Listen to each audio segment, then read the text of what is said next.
service de biochimie médicale à la clinique Saint-Luc, au clinique Saint-Luc.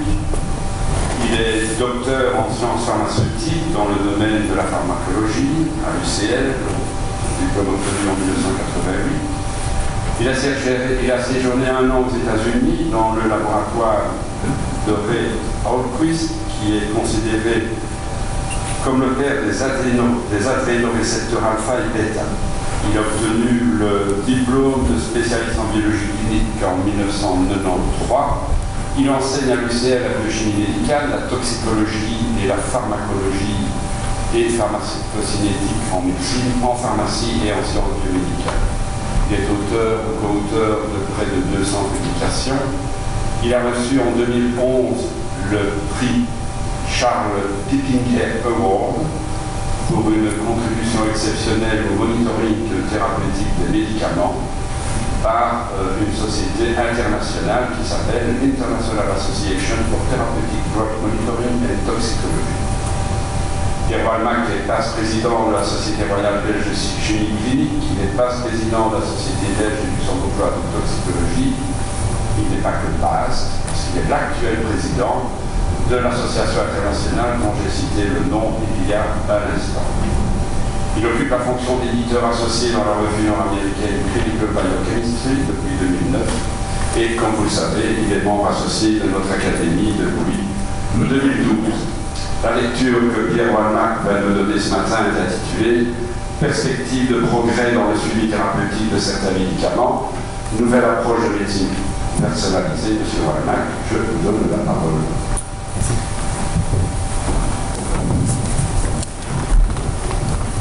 Merci beaucoup, chers collègues. Est-ce que le micro fonctionne? Oui, parfait. C'est avec grand plaisir que je vais tenter de partager avec vous, durant ces 40 petites minutes, ma passion pour un domaine qui est celui de la pharmacologie et en particulier de l'adaptation personnalisée de certains médicaments critiques.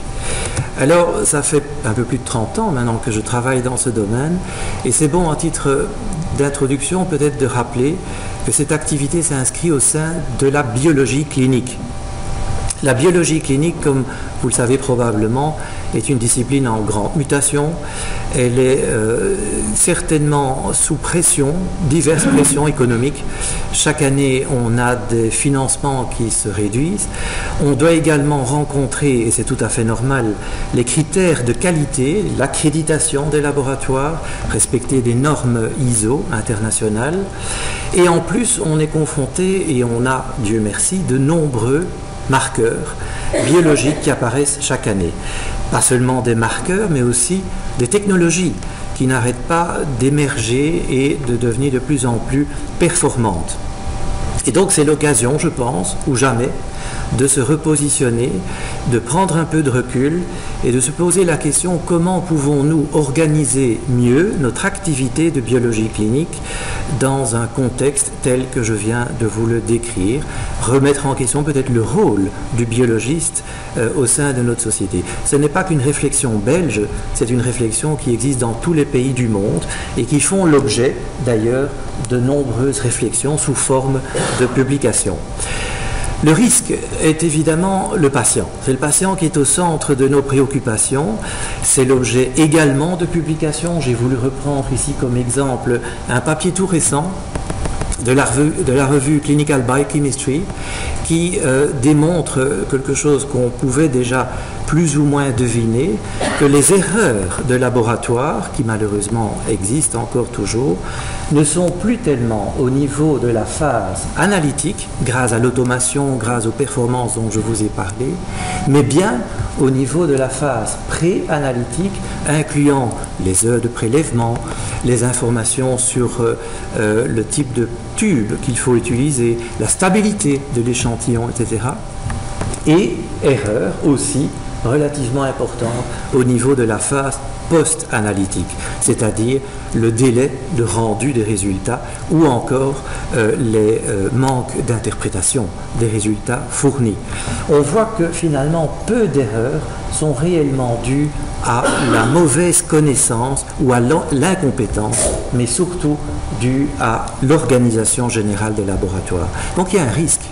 Le risque est de voir avec l'automation, avec l'informatisation, de voir progressivement la tendance de se dire on va fonctionner en produisant un grand nombre de résultats d'analyse fiables, de bonne qualité, mais peut-être au détriment de l'exploitation rationnelle de ces résultats, peut-être au détriment de l'interprétation. Et c'est particulièrement vrai pour le monitoring thérapeutique, pour le suivi thérapeutique de médicaments dont on va parler aujourd'hui. L'évolution des laboratoires devrait passer par, je pense, un service de compétences, un service d'expertise, et non seulement dans des bonnes conditions de qualité, de traçabilité, mais surtout dans un dialogue constructif et productif avec le prescripteur. Alors l'exemple que je cite ici, pour vous montrer que c'est un problème qui est loin d'être terminé, c'est la sécurité d'utilisation des médicaments. J'ai pris des chiffres venant de la FDA, des chiffres relativement récents, il y a quelques années.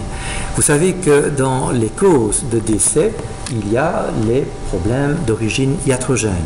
Dans ces problèmes iatrogènes qui sont très vastes, il y a une partie qui sont en relation avec un mauvais usage de médicaments.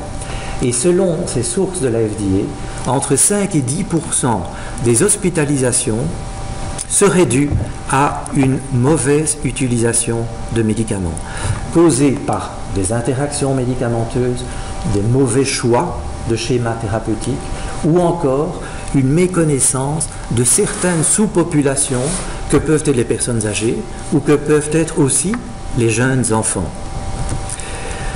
C'est un peu sur base de cette notion de therapeutic window, de fenêtre thérapeutique, et sur base du concept que l'on a considéré fin des années 70, début des années 80, le postulat était que la connaissance de la concentration plasmatique d'un médicament critique donnait une meilleure idée de l'effet que la connaissance de la dose ingérée.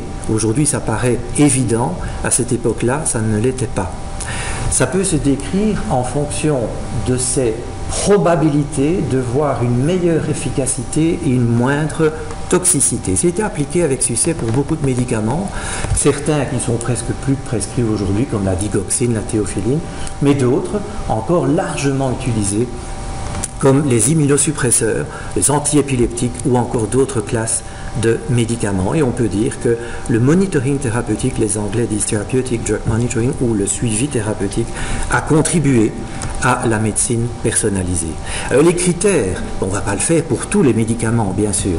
On va se limiter aux médicaments qui ont un index thérapeutique étroit, avec une pharmacocinétique difficile à prédire pour toute une série de raisons, des médicaments qui peuvent présenter des risques d'interaction, et Dieu sait s'il y en a beaucoup, des médicaments où parfois il y a une certaine difficulté à distinguer l'effet secondaire causé par ce médicament et l'évolution de la pathologie dans le temps, puisque la pathologie peut aussi évoluer dans le temps avec des effets indirects ou avec des pathologies associées. Parfois, on n'a pas de marqueur pharmacodynamique pour évaluer l'efficacité du traitement. Ça pourrait être un intérêt de doser le médicament. Et bien entendu, un risque de non-compliance qui est souvent sous-estimé dans nos sociétés, surtout pour les traitements chroniques, où là aussi le suivi, le dosage du médicament avec des recommandations peut apporter une solution. Alors dans le contexte dont je vous ai parlé, pharmaco-économique, il y a, Dieu merci, de nombreux papiers nord-américains, européens, qui démontrent que le suivi thérapeutique rationnel peut aboutir à une réduction significative de la durée d'hospitalisation. Les médicaments, je ne vais pas faire la liste de toutes les classes pharmacologiques qui peuvent bénéficier de ce monitoring, il y en a de nombreux. Le plus important chez nous, ici aux cliniques Saint-Luc, ce sont les immunosuppresseurs, où on en dose à peu près une centaine tous les jours. Mais il y a des antifongiques, il y a des autres antibiotiques, il y a des antirétroviraux dont on parle de plus en plus. Les limitations et les difficultés que l'on a dans ce contexte ne sont pas simples. Donc sachez qu'une grande différence par rapport à d'autres dosages, comme la créatinine ou la bilirubine, c'est que la créatinine, la concentration ne va pas tellement changer dans le temps durant la tranche de 24 heures. Par contre, la concentration en médicaments n'arrêtera pas de changer, bien sûr. Et on est donc dépendant de la fiabilité des informations que l'on va recevoir, l'heure de la prise de sang, l'heure de l'ingestion du médicament, les doses reçues, les intervalles de doses. C'est une contrainte. C'est une contrainte d'abord pour le patient, deuxièmement pour le personnel soignant, et peut-être aussi pour l'industrie pharmaceutique, l'industrie qui va commercialiser un médicament dont on sait qu'il va falloir faire du monitoring thérapeutique, ça n'est pas nécessairement une plus-value pour le médicament. Parfois, il n'y a pas de très bonne relation PK-PD. PK, c'est l'exposition, c'est les taux sanguins, c'est la pharmacocinétique. PD, c'est l'effet pharmacodynamique. Parfois, cette relation n'est pas optimale, n'est pas facile à démontrer et à avoir de manière fiable. Peut-être une des raisons, c'est que la plupart du temps, ce suivi thérapeutique se fait à partir des valeurs de Vallée, C0. C0, c'est les concentrations résiduelles les plus faibles avant qu'on redonne une nouvelle dose de médicaments. C'est ce qui se fait en routine dans tous les pays du monde. Dans certains traitements, cette relation n'est pas optimale. On doit toujours démontrer évidemment la valeur ajoutée de cette activité, tenir compte du coût, la fréquence, le choix du médicament, ce sont des points importants à valider. Les fourchettes thérapeutiques dont je vous ai parlé il y a quelques instants, ce n'est pas nécessairement évident de trouver un consensus quant à ces fourchettes, quant à cet intervalle thérapeutique.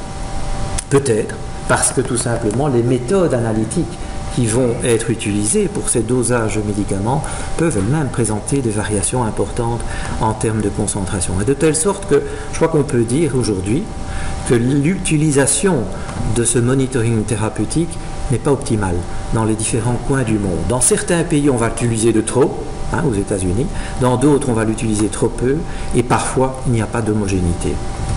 Alors, comment pouvons-nous envisager l'évolution de cette discipline dans les années qui viennent? La première étape, c'est évidemment renforcer la fiabilité des informations que l'on va recevoir. Au niveau préanalytique, d'abord en donnant un peu plus de background au niveau de la pharmacocinétique à tout le personnel soignant. Peut-être l'intervention des pharmaciens cliniciens aux étages peut apporter une plus-value aussi. La prescription électronique. Et puis, l'amélioration de la traçabilité au moyen de scanners enregistrant les données des patients, mais aussi peut-être l'heure de la prise de sang, peut-être la dose administrée, l'heure de la dose et les schémas donc utilisés. Si ça pouvait être enregistré sous forme de scan, on aurait là une meilleure traçabilité et fiabilité dans ces informations. Au niveau post-analytique, on pourrait également imaginer une amélioration dans la fiabilité en utilisant des logiciels qui pourraient nous permettre de réduire l'impact d'une éventuelle erreur résiduelle. Donc si on a encore toujours une imprécision, par exemple dans la dose transmise ou l'heure transmise, il existe des logiciels qui peuvent nous aider à réduire cet impact. On va parler de statistiques, on peut parler de statistiques bayésiennes qui est utilisée de plus en plus dans différents domaines. C'est une statistique importante de probabilité qui va être utilisée par exemple dans le domaine nucléaire, le calcul des risques de problèmes, dans le domaine de l'aviation et pourquoi pas en pharmacologie. Et ça commence à apparaître. Population, pharmacocinétique de population, l'antériorité sont autant d'outils que l'on peut utiliser pour renforcer la fiabilité de ces calculs et de ces informations. Je vous parlais du lien PK-PD, pharmacocinétique, pharmacodynamique. Il y a une discipline qui apparaît depuis quelques années et qui s'appelle pharmacométrics. Pharmacométrics, pharmacomédicaments, métriques, c'est les quantifications. Mais bien sûr, la pharmacocinétique, c'est le premier acteur qui va jouer, puisqu'on peut simuler avec des outils mathématiques l'évolution des concentrations sanguines dans le temps. La pharmacodynamie peut aussi être modélisée avec des modèles mathématiques. Et le troisième acteur serait l'évolution dans le temps de la maladie. Si on intervient avec ces trois modélisations mathématiques, on peut mieux comprendre la variabilité d'une réponse à un médicament chez un patient donné. Cette discipline est en pleine expansion et je suis certain que dans les années qui viendront, on l'utilisera encore beaucoup plus. Première étape, la pharmacocinétique. je vous ai dit il n'y a pas de très bonne relation entre les concentrations de Vallée et les effets. Pour certains médicaments, oui, pas pour tous. Par contre, on sait que la surface ou la courbe donne une meilleure information quant aux effets pharmacologiques. Mais vous êtes d'accord qu'on ne saura pas prélever 10 tubes de sang pour avoir cette surface ou la courbe chez les patients. Donc on va utiliser des outils indirects, comme par exemple des limiting sampling strategies. Ce sont des petites équations mathématiques appliquées dans certaines populations de patients avec un médicament donné, où on va devoir prélever 2, peut-être 3 prises de sang. On fera les dosages à des heures bien précises. Par exemple, temps 0, temps 1 heure, temps 2 heures et demie. Ça marche bien. Le problème, c'est que si l'infirmière n'a pas le temps de faire la prise de sang 2 heures et demie, mais peut-être à 3 heures quart, après la dose, l'équation ne sera plus valable. Donc, de plus en plus, les chercheurs et les pharmacologues utilisent la pharmacocinétique de population avec des estimateurs bayésiens. Pourquoi ? Parce que ça nous permet d'avoir beaucoup plus de flexibilité dans l'échantillonnage, dans les heures de prise de sang. Alors parlons-en de ces calculs, de ces prédictions de surface sous la courbe à partir de pharmacocinétique de population. Je ne vais pas parler de mathématiques ici, ce n'est pas le but, je vais juste parler du concept. Le concept est représenté ici de manière très schématique. Vous avez plusieurs patients qui sont traités dans le cas d'une même maladie avec un même médicament. On aura plusieurs profils de concentration en fonction du temps, peut-être des heures différentes. On va pouvoir traiter mathématiquement ces données dans une analyse de population et on va pouvoir prédire une distribution des concentrations en fonction du temps avec une modélisation mathématique. Dans un deuxième temps, quand on a un patient qui a la même pathologie et pour lequel on a une prise de sang, on va pouvoir l'injecter dans le modèle mathématique avec des estimateurs bayésiens, statistiques de probabilité, et on va pouvoir en déduire une surface sous la courbe adaptée à ce patient sur base de la pharmacocinétique de population. Ça s'utilise de plus en plus. Si vous regardez sur PubMed, vous allez voir des milliers de publications dans différents domaines de la pharmacologie. J'ai voulu juste prendre ici un exemple. C'est celui de l'année passée qu'une de mes doctorantes, Vanessa Viterbo, a publié dans une population, je dirais même une sous-population, qui est particulièrement exposée à des variabilités, qui est la pédiatrie après transplantation hépatique. Dans ce cas, elle a pu valider une modélisation mathématique de pharmacocinétique de population avec calcul de la surface ou la courbe, et on espère que ça pourra être implémenté sous peu dans le monitoring thérapeutique. Raymond Redin, qui est le copromoteur de cette thèse, fait partie d'ailleurs ici de notre académie. Pharmacodynamique, deuxième ou troisième approche, c'est le cas où deux patients, même maladie, même taux sanguin, et pourtant ils vont répondre différemment. Alors ça, c'est évidemment en relation avec l'expression, avec la sensibilité des récepteurs, des enzymes, des protéines impliquées dans le mécanisme d'action pharmacologique, et on peut évoquer des sensibilités liées à l'environnement ou d'origine génétique. On en reparlera dans le domaine de la pharmacogénétique. C'est un peu moins facile parce qu'il y a moins de standardisation, les marqueurs pharmacodynamiques sont un peu moins bien compris que les pharmacocinétiques, il y a moins d'automation bien sûr. On espère beaucoup dans le domaine des protéomics, métabolomics pour mettre en évidence des marqueurs d'efficacité de traitement, peut-être des marqueurs d'effets secondaires qui pourraient être exploités dans ce domaine. On connaît déjà de nombreux marqueurs, j'ai ici pris quelques exemples. Dans l'antibiothérapie, tout le monde connaît les concentrations minimales inhibitrices ou les AUIC. Dans les immunosuppresseurs, il y a aussi une batterie de marqueurs pharmacodynamiques qu'on peut utiliser. Il faut savoir lequel serait le meilleur et peut-être la combinaison qui serait la meilleure combinaison de marqueurs. Dans le domaine des antirétroviraux, on peut en trouver d'autres, etc. On en arrive à une autre discipline qui peut apporter une plus-value au monitoring thérapeutique, certainement, c'est la pharmacogénétique, qui intervient des deux côtés, à la fois du côté pharmacocinétique, les drug disposition, les devenirs des concentrations dans le sang en fonction du temps, puisque les cytochromes, les protéines de transport impliquées dans la pharmacocinétique peuvent s'exprimer différemment d'un patient à l'autre, mais aussi du côté pharmacodynamique, puisque là aussi, les protéines impliquées dans les mécanismes d'action peuvent aussi être exprimées de manière variable pour des raisons génétiques. Donc je pense que ce n'est pas un scoop de dire que la pharmacogénétique va continuer à s'améliorer dans le choix de médicaments en fonction du profil de patient et dans le choix des doses à utiliser, peut-être dès la toute première dose de médicaments.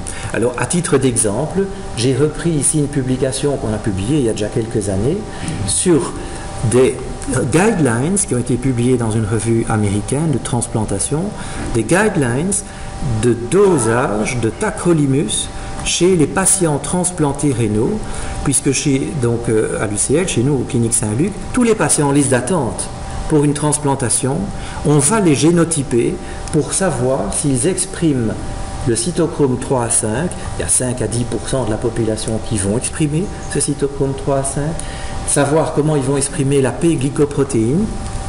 Et sur base de ces informations, on va pouvoir utiliser dès la toute première dose de tacrolimus, une dose éventuellement double chez les patients qui expriment le cytochrome 3 à 5. Ce sont des travaux qui sont réalisés en collaboration avec mon collègue Vincent Offroy, qui est expert en pharmacogénétique ici au Clinique Saint-Luc, qui apporte une contribution majeure dans ce domaine.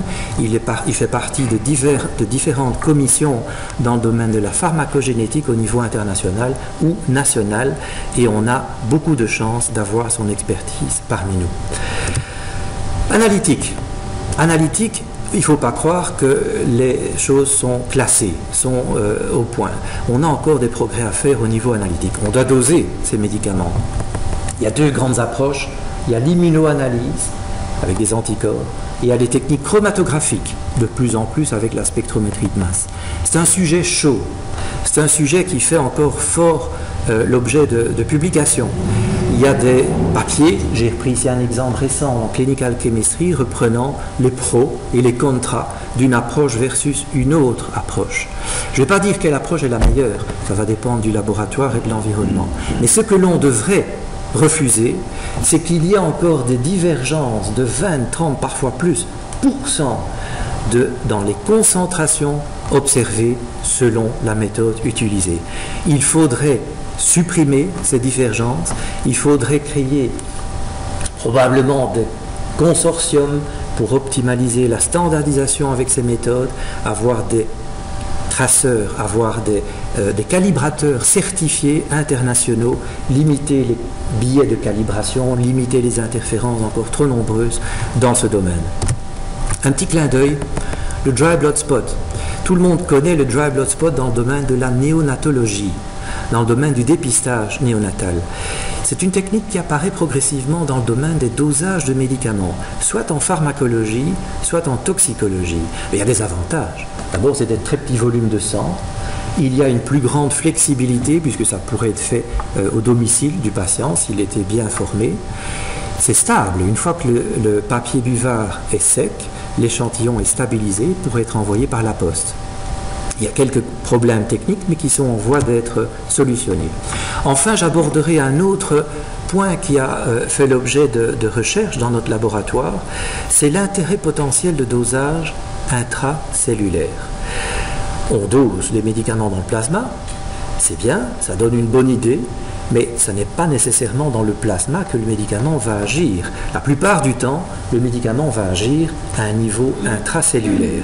Et donc on pourrait très bien émettre le postulat, comme on l'a dit dans les années 70, que la connaissance de la concentration intracellulaire d'un médicament critique nous donnerait une meilleure information quant à l'effet que la connaissance de sa concentration dans le plasma.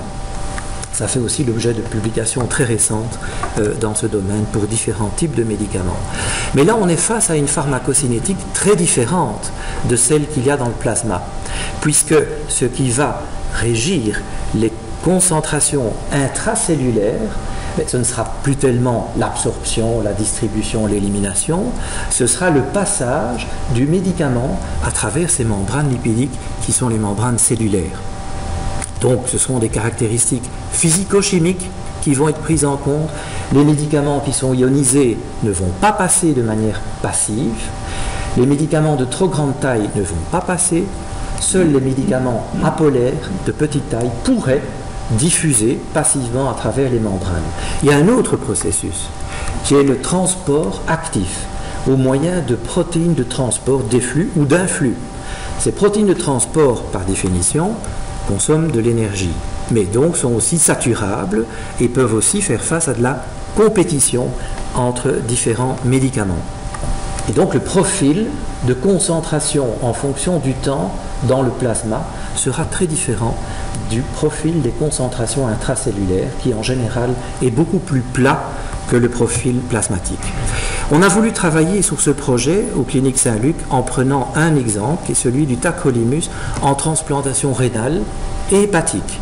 On a utilisé les bénéfices des techniques aussi sensibles que la spectrométrie de masse pour pouvoir descendre à des valeurs très faibles en concentration et très spécifiques aussi. On a voulu identifier les les covariables qui peuvent influencer ce passage de médicaments dans les cellules, et on a voulu comparer ces taux intracellulaires avec les dosages sanguins habituellement faits dans tous les pays du monde. Alors on a commencé ce projet en collaboration avec Yann Lerut, qui travaillait sur une population de patients hépatiques, transplantés hépatiques adultes. On recevait des petites biopsies de foie dans laquelle on dosait le tacrolimus par LC-MS-MS. Une autre biopsie allait en anatomopathologie pour élaboration, pour définition du score de Banff. Donc au plus sévère était le rejet histologique, au plus haut était le score de Banff. Et très curieusement, on était surpris de constater que dans les cas de scores les plus élevés de rejet tissulaire, on avait les concentrations intracellulaires les plus faibles. Et inversement, au score de rejet les plus faibles, on avait les taux intracellulaires les plus élevés. Alors vous allez me dire, oui, mais ce n'est pas tellement dans le foie qu'il faudrait doser ce tacrolimus, ce serait probablement dans les lymphocytes, et vous aurez raison. Donc on pense que le passage à travers les cellules hépatiques, le passage est régi par les mêmes types de mécanismes qu'au niveau des lymphocytes. On devait le vérifier par après, et on va le voir. Une covariable identifiée est l'expression de la PGP. Les hépatocytes, les membranes, possèdent cette protéine d'efflux, et on a pu identifier avec Laure Hellens, qui a fait sa thèse de doctorat dans notre équipe avec Vincent Offroy. Laure Hellens a démontré qu'effectivement, l'expression plus ou moins importante de la PGP allait influencer le taux intracellulaire de tacrolimus. C'est intéressant de pouvoir le démontrer. Ça allait encore plus de le démontrer au niveau des lymphocytes. Donc, quelques années après, on a travaillé dans la même population de patients transplantés hépatiques, mais non plus sur des biopsies, cette fois sur des lymphocytes, ou surtout, en tout cas ici, des peripheral blood mononuclear cells, donc enrichis en lymphocytes. On a mis au point cette technique de dosage, et on a voulu aussi identifier les covariables influençant la concentration de tacrolimus dans ces lymphocytes. On a retrouvé l'influence de la PGP, qui se trouve aussi dans les membranes des lymphocytes. On a retrouvé l'influence de l'expression du cytochrome 3 à 5, qui métabolise le tacrolimus. Les patients, parce qu'il y a des cytochromes dans les lymphocytes, les patients qui expriment le 3 à 5 dans les lymphocytes auront des taux plus bas. On a en plus trouvé l'influence de l'hématocrite, l'influence des protéines plasmatiques, de la concentration des protéines plasmatiques. Ces deux derniers facteurs influencent évidemment la fraction libre, qui donnera plus de disponibilité au plus grand, et la fraction libre au plus disponible serait le médicament pour un passage intracellulaire. Alors, ce que l'on a pu démontrer avec ces différents facteurs l'ont été de manière statistique. Ici, c'est pour la PGP, la différence statistiquement significative. Ici, c'est pour l'expression du cytochrome 3 à 5. Les patients qui expriment le 3 à 5 ont des taux intralymphocytaires significativement plus bas que les autres. Plus important encore, vous allez me dire, c'est bien de pouvoir démontrer les taux intralymphocytaires, qu'en est-il sur le plan clinique? Et donc, 1 an plus tard, on a publié la démonstration, encore une fois, que le taux intralymphocytaire, au plus élevé était le taux intralymphocytaire, au plus faible était le score histologique de rejet, mais aussi les scores cliniques de rejet. Les taux les plus bas étaient en relation avec les scores de rejet cliniques. Donc ça confirmait un tout petit peu le postulat que l'on avait établi. Alors, où pouvons-nous aller maintenant avec toutes ces informations? Le dosage intracellulaire ne peut aujourd'hui pas être mis en routine. C'est beaucoup trop complexe pour pouvoir être produit en routine. Par contre, on pourrait imaginer de développer de nouveau des modélisations mathématiques en intégrant les covariables dont on a parlé, peut-être encore d'autres covariables, intégrer des informations sur le patient, sur l'évolution de la maladie, la pharmacocinétique, les taux sanguins, bien entendu, la pharmacogénétique et les marqueurs pharmacodynamiques, afin d'appliquer ce que l'on a vu avec ces notions de pharmacométrie. Je termine avec un autre projet ou intérêt possible, qui est celui du résultat en direct. Le résultat online, donc le résultat de dosage de médicaments en temps réel. Est-ce que cela peut présenter un intérêt? Et vous allez me dire, oui, recevoir un résultat de concentration de médicaments plusieurs jours après la prise de sang, ça perd déjà un peu de son intérêt. Est-ce que ça vaut la peine d'avoir ce résultat dans les minutes qui suivent? Pas nécessairement pour tous les médicaments. Peut-être pour les patients en consultation avec des traitements critiques, on pourrait avoir un ajustement immédiat. Salle d'urgence, peut-être. Soit intensif, peut-être que là, il y a aussi des applications intéressantes lorsqu'il y a des prises en charge rapides, où il faut taper vite et bien dans le traitement de certaines pathologies. J'ai pris ici comme exemple les point of care testing, les point of care, POCT. Vous savez qu'il existe des point of care dans tous les domaines d'analyse, glucose, protéines, cholestérol, hémoglobine glyquée, médicaments, bien entendu. Se posent d'énormes questions, contrôle de qualité, interprétation, supervision. Je ne vais pas lancer le débat ici, mais sachez que ici, notre académie a été sollicitée pour émettre un avis sur l'utilisation ou le déploiement à titre d'essai pilote dans des pharmacies de kiosques où le patient pourrait se doser en temps réel son taux de cholestérol et son taux d'hémoglobine glyquée. Bon, ça peut poser des questions, on va devoir donner un avis à ce niveau-là. D'autres approches, vous savez que l'émergence de nanotechnologies, de nanosenseurs permet de pouvoir, ici c'est l'exemple que je donne, détecter en temps réel une consommation d'alcool chez quelqu'un qui aurait par exemple été déchu de droit parental ou de permis de conduire pour des problèmes d'alcoolisme. C'est des techniques qui s'appliquent déjà aux États-Unis. Je termine avec un projet tout chaud, tout récent, et je suis vraiment très heureux parce qu'on a, avec un consortium de plusieurs centres d'expertise européens, on a pu obtenir un financement d'un projet FP7, il y a quelques mois de ça qu'on l'a appris, dans l'utilisation de tout ce qu'on a dit finalement. L'optimisation de traitements, antibiothérapie ici, dans des pathologies sévères de pneumonie, en utilisant du monitoring thérapeutique en temps réel, avec des modélisations PK-PD, de pharmacocinétique de population. C'est l'exemple type de collaboration interuniversitaire, et je crois qu'on peut être fier de notre petit pays, la Belgique, puisque dans ce projet, vous allez voir nos 3 principales universités francophones qui s'y retrouvent. Donc c'est certainement une démonstration de la compétence de notre pays. Il y a la France, il y a l'Espagne, il y a l'Estonie qui intervient dans ce projet multicentrique. L'objectif, c'est d'optimaliser le traitement avec des bêta-lactames chez des patients développant une pneumonie nosocomiale sévère, soins intensifs, limiter la résistance, limiter les effets secondaires, développer un modèle PK-PD, exactement comme je vous l'ai dit, utiliser en temps réel une méthode de dosage de type POCT, bien validée par des comparaisons avec du LC-MAS, proposer des recommandations aux cliniciens en temps réel pour un éventuel changement de schéma posologique. C'est un projet qui s'étale sur 4 ans. Il y a plus d'une dizaine de work packages et l'UCL pilote 3 work packages au sein de ce projet.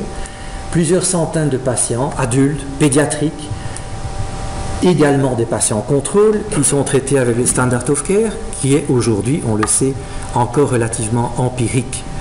Alors il y a eu des communiqués de presse tout récents, hein, c'était passé il y a moins de 2 mois sur RTL, sur la RTB. Donc j'en arrive à ma conclusion. Le patient doit rester au centre de nos préoccupations, bien entendu. Centre de nos préoccupations quant à la sécurité d'utilisation de ces médicaments. Le laboratoire doit se remettre en question et doit contribuer à mieux utiliser les résultats de laboratoire qu'il va fournir. C'est tout à fait criant dans le domaine du dosage de médicaments, dans le domaine de la pharmacologie. On doit améliorer la fiabilité en préanalytique, en post-analytique, dans l'interprétation. La pharmacométrie, je fais le pari, va prendre de plus en plus d'importance dans les années qui viennent, intégrant toutes les disciplines dont je vous ai parlé. Et les progrès analytiques, ne les oublions pas. On doit encore améliorer notre standardisation, limiter les variations d'une méthode à l'autre. Peut-être un intérêt pour le dry blood spot, peut-être un intérêt pour les dosages en temps réel, comme l'exemple que je vous ai cité. Je n'ai plus qu'à vous remercier pour votre attention et vous inviter, pour ceux qui seraient intéressés par cette activité de pharmacologie et de monitoring thérapeutique, de visiter le site internet de l'IATDMCT, dont j'ai l'honneur d'être l'actuel président. Merci pour votre attention.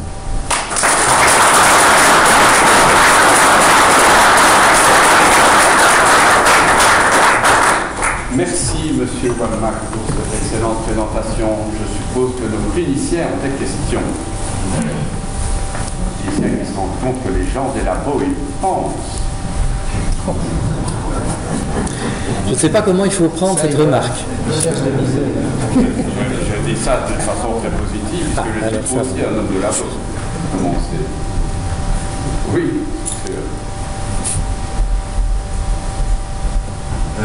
Pierre, je félicite pour cet exposé, mais avant de poser une petite question, je voudrais profiter de cette occasion pour te remercier parce que j'ai bien appris à te connaître au cours des années.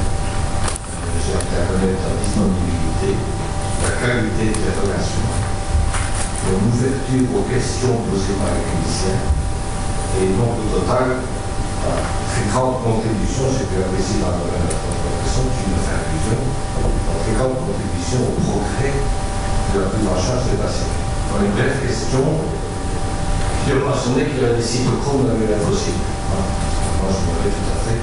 Est-ce que tu peux un peu expliciter ce que c'est ? Oui, bien sûr. Donc, beaucoup de cellules, en fait, possèdent une batterie d'enzymes et les cytochromes sont certains de ces enzymes. En ce qui concerne les médicaments dont j'ai parlé ici, les immunosuppresseurs, ils sont métabolisés par la plupart du temps par les cytochromes 3 à 4 et 3 à 5. Et donc, les patients, tout comme ces enzymes existent dans le foie, ces enzymes existent dans la muqueuse intestinale, mais ces enzymes existent dans des proportions plus faibles, évidemment, dans beaucoup de cellules, y compris les lymphocytes, y compris les cellules rénales, y compris encore beaucoup d'autres cellules. Donc le médicament qui va pénétrer dans ces cellules pour agir à un niveau intracellulaire, il va probablement être influencé par une métabolisation in situ à l'intérieur de ces cellules. On est en train de progresser dans cette connaissance. On n'est pas encore très très loin, mais on le sait. Est-ce que je peux poser une question complémentaire ? Quel est l'intérêt de marquer dosage intracellulaire, par exemple, dans les cellules hépatiques, par rapport au dosage intracellulaire dans les lymphocytes ? Je pense que la logique, et il y a des immunologues éminents ici dans la salle, la logique est de considérer le lymphocyte comme étant la cellule où l'action aura lieu. Donc c'est plus logique de faire le dosage et d'évaluer le taux intra-lymphocytaire plutôt que le taux intra-hépatocyte.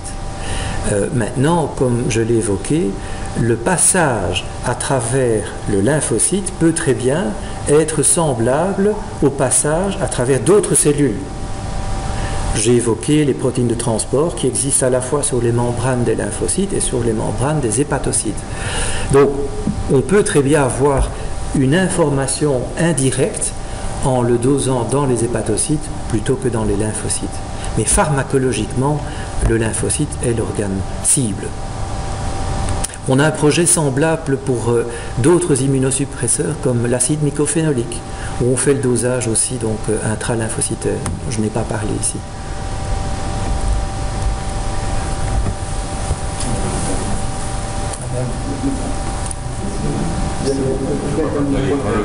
Merci pour votre passionnant exposé. Dans quelle mesure, finalement, toutes ces approches vont être beaucoup plus complexes dans la mesure où vous avez toute une série de métabolites qui dérivent de la molécule originale. Alors, est-ce qu'on doit faire pour ces dosages toute la série de métabolites? Comment vous appréhendez ça? C'est là qu'il y a l'intérêt d'incorporer dans la notion de monitoring thérapeutique des marqueurs pharmacodynamiques. Parce que s'il y a des métabolites actifs, ils vont avoir un effet sur la pharmacodynamie.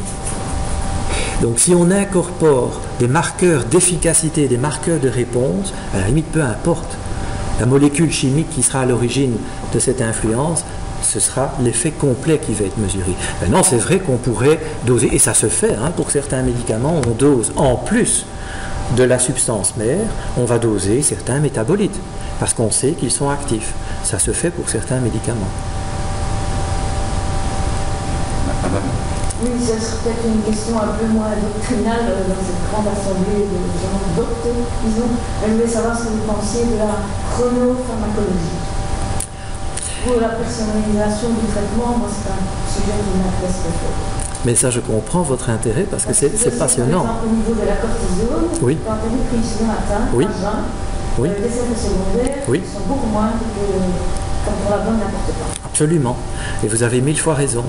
Il y a des variations en fonction de l'heure où on prend le médicament. Et ces variations peuvent de nouveau avoir lieu au niveau cinétique, taux sanguin, et au niveau dynamique. Cinétique, pourquoi? Et c'est connu, par exemple, j'ai beaucoup parlé des immunosuppresseurs, on a beaucoup travaillé là-dessus. Le patient qui prend 2 doses par jour d'immunosuppresseurs, la dose du matin, 2 doses identiques, la dose du matin va aboutir à une surface sous la courbe plus élevée que la même dose prise le soir. Alors c'est dû à quoi? C'est dû à beaucoup de choses. Ça peut être dû à l'alimentation. Le matin, le repas sera beaucoup plus léger que le soir. Ça peut être dû peut-être aussi à d'autres facteurs hémodynamiques, hormonaux peut-être, qui peuvent influencer cette variation. Mais donc la chronopharmacologie est certainement une discipline d'intérêt, sûrement. Monsieur Beguer, Madame Fontaine.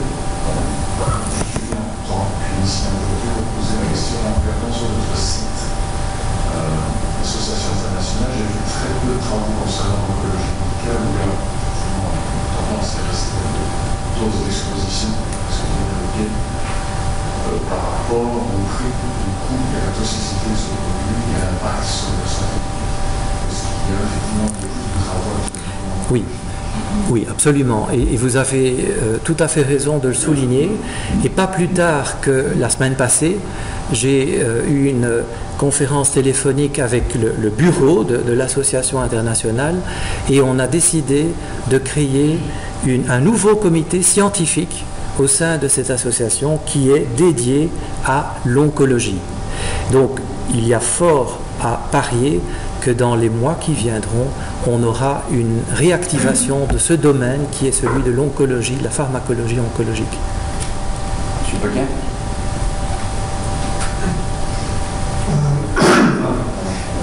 Vous avez montré dans le traitement par les population-based analysis, la pharmacodynamique qui est un processus assez complexe qui peut se modéliser mathématiquement.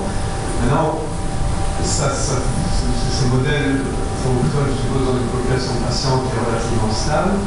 Comment est-ce qu'on peut intégrer, est-ce que c'est même possible d'intégrer dans des prédictifs de ce type les variations de fonction de certains organes, comme la fonction rénale ou la fonction hépatique, est-ce que c'est utilisable, et deux, les interactions médicamenteuses, c'est la façon en monitoring de la transplantation ou en transplantation hématopoïétique en particulier, qui vont souvent changer leur médication avec des tas d'interactions, notamment avec les immunosuppresseurs et les anti-infectieux. Comment est-ce qu'on peut garder une valeur prédictive fiable quand on a tant de paramètres de variabilité qui peuvent survenir? Le problème n'est pas simple, hein. Vous avez raison de l'évoquer, c'est un problème très complexe. On en est au stade de la compréhension de tous les facteurs intervenants dans cette variabilité. On n'en est pas au stade encore de la solution finale, hein. Donc on n'est pas encore à ce stade-là. On est dans la phase d'apprentissage et de maîtrise progressive de ces différentes covariables. L'espoir, comme je l'ai dit, dans les 10 années qui viennent, c'est qu'on arrive à pouvoir intégrer toutes ces variabilités dans une perspective de modélisation et de prédiction plus fiable. On n'en est pas encore là. Madame Fontaine. Je voudrais d'abord remercier notre confrère pour ce très bel exposé qui montre l'intérêt des études de pharmacologie et le rôle du pharmacien. Alors, je vais demander une question à un peu général. Est-ce que vous avez constaté des problèmes avec les génériques dans les gammes de cette fluctuation éventuelle des cosmétiques? Donc, soit l'enregistrement, est-ce que vous êtes critique par rapport à l'enregistrement de ce type de médicament dont vous avez parlé, soit de l'utilisation. Ça, c'est une première question. Alors, l'autre est plutôt une remarque, puisque vous avez évoqué la question qui a été posée par les pharmaciens à l'Académie pour réactualiser un peu l'avis qui avait été donné en 2008, et ceci en fonction des modifications de la législation, donc en 2009. Donc là, je voudrais remettre un petit peu les choses en place. Bon, la question est générale. Et donc, ce que nous souhaitons savoir, c'est si, donc, en fonction de l'évolution de la législation, comment envisage-t-on maintenant, à l'heure actuelle, la présence d'appareils d'automesure dans les pharmacies, et d'appareils d'automesure avec prélèvement et quel est le rôle du pharmacien dans ce cas? Quel pourrait être le rôle du pharmacien dans ce cas, étant donné que ne peut pas exercer la médecine de manière efficace selon son méthode. Et donc la question ne porte pas sur un projet bien précis qui est en face de à l'heure actuelle et qui est un exemple évidemment de cette question. Merci. Merci pour cette mise au point. Donc pour la première partie de votre question sur les génériques, c'est vrai que c'est un souci. Il y a eu des génériques dans de nombreux pays, je pense entre autres en Amérique du Sud, des génériques de cyclosporine ou de tacrolimus qui ont été proposés et qui ont dû être retirés du marché parce que tout simplement la réponse n'était pas bonne. Ce sont des médicaments, comme disent les Anglais, les anglo-saxons, des critical dose drugs. Donc on doit être prudent avec l'utilisation de ces génériques. Ces génériques doivent être produits en respectant une bioéquivalence simple. Un respect, comparaison correcte avec l'AUC, avec la concentration de pic, le Tmax, le Cmax, la biodisponibilité qui doit être comparative et la plus proche possible de la formulation d'origine. Maintenant, ce que la FDA et l'Agence européenne ont demandé pour les immunosuppresseurs, c'est que cette fourchette de tolérance qui est acceptée pour la plupart des médicaments quand on produit un générique, qui est en gros, je crois que c'est de 80% à 125%, Pour les immunosuppresseurs, cette fourchette est plus étroite. C'est de 90 à 110% de tolérance entre la formulation primaire et la formulation générique. Tout simplement parce que ce sont des médicaments critiques. Donc quand un médecin envisage de shifter son patient d'une formulation primaire vers une formulation générique, et on en a qui arrive ici en Belgique aussi, il faut beaucoup de prudence, il faut certainement refaire des dosages de médicaments dans le sang, il faut s'assurer d'une même biodisponibilité, d'une même réponse. Parce que ces tests qui ont été faits et qui ont dû être validés par les agences internationales ne sont faits que sur des patients, que sur des personnes volontaires saines, pas des malades, je répète. Alors pour le dispositif en pharmacie, ça je n'ai pas de commentaire, on va devoir se réunir pour en parler. Merci. Oui, monsieur Aguilera. Pierre, tout d'abord félicitations pour cette très belle exposition. Ce qui reste quand même préoccupant, c'est quand même cette marge de variabilité de 20 à 30%, je crois que tu as évoqué, en ce qui concerne les méthodes de dosage. Pour les personnes qui sont, je dirais, suivies avec des appareils différents, quel est encore le rôle aujourd'hui d'évaluation externe de la qualité? Est-ce que ça va permettre encore de continuer à évoluer dans ce sens-là? Et qu'est-ce qui explique qu'on ait encore de si larges différences entre les techniques? Oui, alors ce qui explique, il y a plusieurs explications. Une des explications est le fait que on ne dispose pas aujourd'hui de standards de calibrateurs certifiés par des agences internationales. Donc c'est déjà un tout petit problème, comme ce qui existe pour d'autres applications en biologie clinique. On a des techniques les immunoessais, qui peuvent avoir un anticorps qui reconnaît en partie des métabolites, qui ont des structures chimiques très proches. Donc il peut y avoir une petite contribution d'interférence suite à des métabolites. La spectrométrie de masse ou la chromatographie est certainement beaucoup plus spécifique, mais à l'inverse des immunoessais, elles doivent être développées la plupart du temps home-made. Ce sont les laboratoires qui doivent valider et qui ont la responsabilité de valider ces méthodes. Donc il faut qu'ils investissent le temps, l'argent, les moyens pour valider de manière correcte. Parce qu'une méthode en spectrométrie de masse, si elle peut être la méthode de référence, le gold standard, elle peut aussi être très dangereuse si elle n'a pas été bien validée. Il peut y avoir des dérives, il peut y avoir des interférences aussi.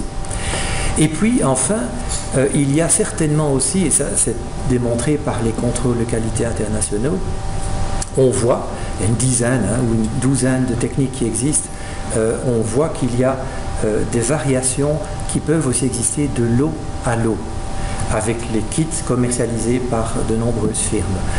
Ce sont donc des réflexions qui aujourd'hui font l'objet de réunions multiples à un niveau international. Ici en Belgique, il y a quelqu'un comme Linda Tiampon qui travaille beaucoup à Gand, qui travaille beaucoup sur ces problèmes de standardisation de lot à lot.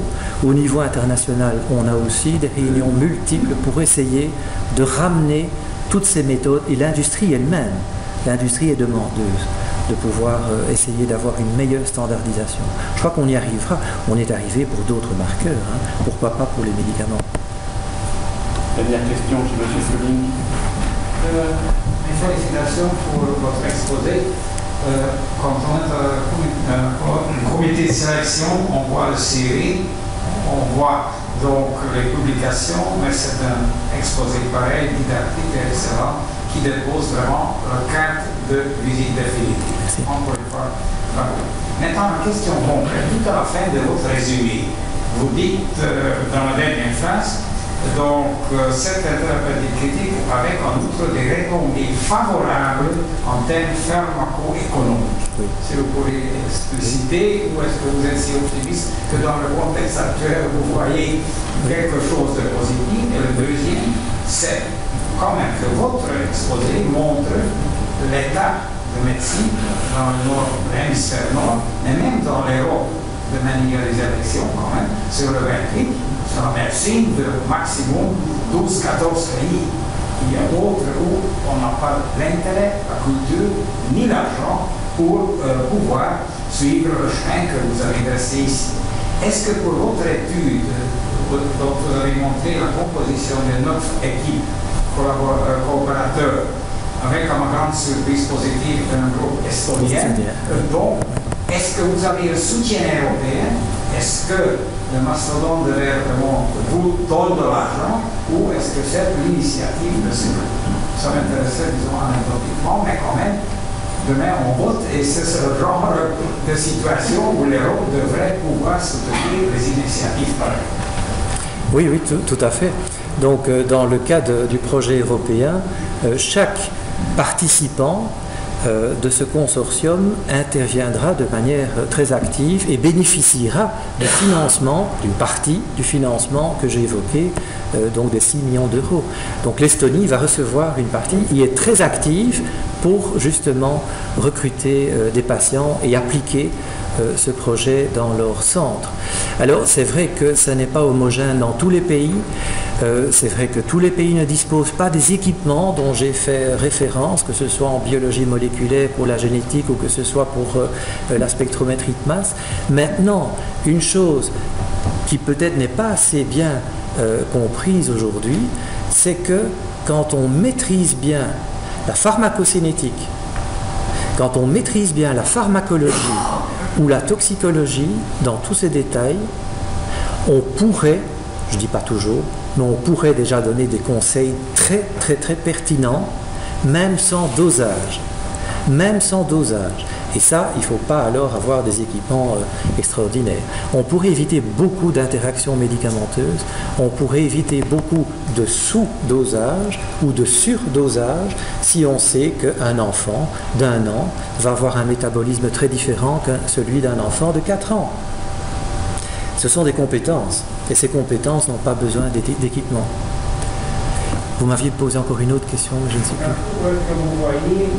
Oui, pharmacoéconomique, juste. Pharmacoéconomique. Et pharmacoéconomique, ça a été publié déjà par plusieurs rapports qui démontraient que quand on utilise de manière rationnelle des médicaments, rationnels, c'est-à-dire the right dose, at the right moment, at the right person, cette utilisation aboutissait à une réduction de la durée d'hospitalisation et probablement même aussi à une réduction de la dose totale cumulée et des effets secondaires aussi. Et donc il y a une retombée économique, non pas peut-être pour l'hôpital, mais pour la société dans son ensemble. C'est dans ce sens-là que j'évolue. Bien. Merci encore, M. Walmach, pour cette excellente présentation qui met bien à l'honneur les laboratoires d'analyse de nos hôpitaux.